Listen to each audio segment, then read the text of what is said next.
Assalamualaikum warahmatullahi wabarakatuh.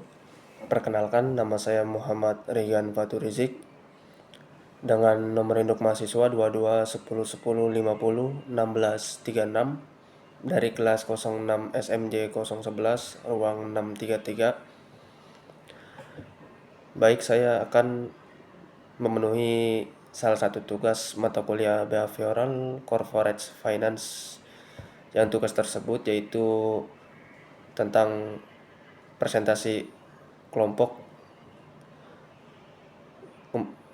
Di sini kelompok saya itu kelompok 9 yang membahas tentang bias manager. Selanjutnya, bias manager.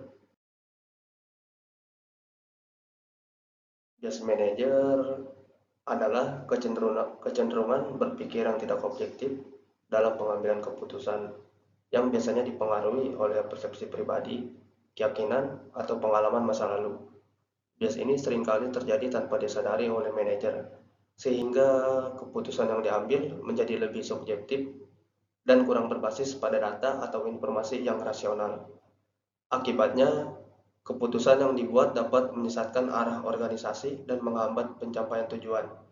Bias dalam manajemen dapat memengaruhi berbagai aspek, mulai dari perencanaan, pengalokasian sumber daya, hingga pengelolaan karyawan. Faktor-faktor seperti tekanan waktu, emosi pribadi, dan lingkungan kerja yang tidak mendukung keberagaman sudut pandang turut memperbesar potensi munculnya bias tersebut. Penyebab terjadinya bias yaitu ada 8. Yang pertama, tekanan waktu. Yang kedua, pengalaman masa lalu.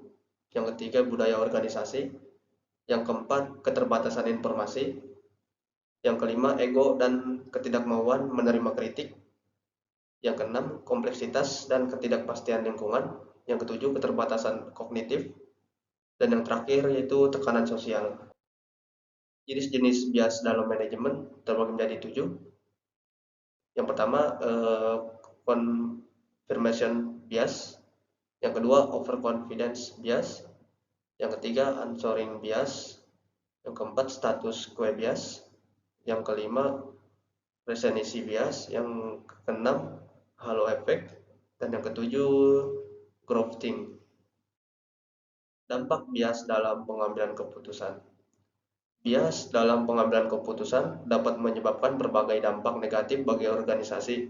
Kesalahan strategis seperti pemilihan proyek yang salah atau alokasi sumber daya yang keliru bisa terjadi. Selain itu, bias juga menurunkan produktivitas, menimbulkan konflik, dan meningkatkan ketidakpuasan karyawan. Bias terhadap status quo menghambat inovasi, sementara kerugian finansial bisa timbul akibat keputusan yang keliru. Reputasi perusahaan pun bisa terpengaruh dan peluang bisnis yang seharusnya diambil bisa hilang. Strategi mengatasi bias. Yang pertama, ada peningkatan kesadaran diri, yaitu mengenali dan mengevaluasi bias secara rutin. Yang kedua, membentuk tim beragam. Tim dengan perspektif berbeda untuk mengurangi bias. Yang ketiga, data driven decision making, yaitu keputusan berdasarkan data dan analisis objektif. Yang keempat, berpikir kritis, yang artinya gunakan teknik seperti devil's advocate dan brainstorming.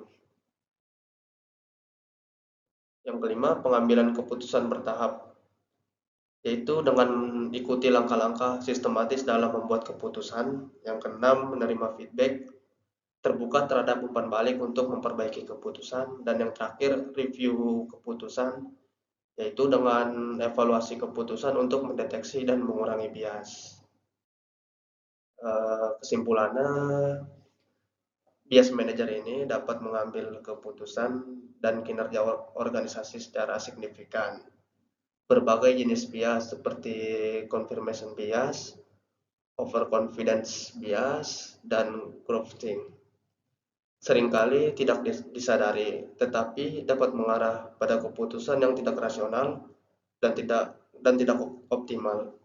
Dampak dari bias ini termasuk kesalahan strategis, penurunan produktivitas, dan kerugian finansial. Untuk mengatasi bias, penting bagi manajer untuk meningkatkan kesadaran diri, menerapkan berpikir kritis, dan mengutamakan data-driven decision making dalam proses pengambilan keputusan.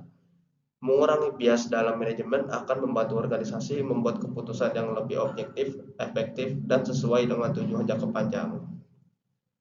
Sekian dari saya. Kurang lebihnya mohon maaf. Wassalamualaikum warahmatullahi wabarakatuh.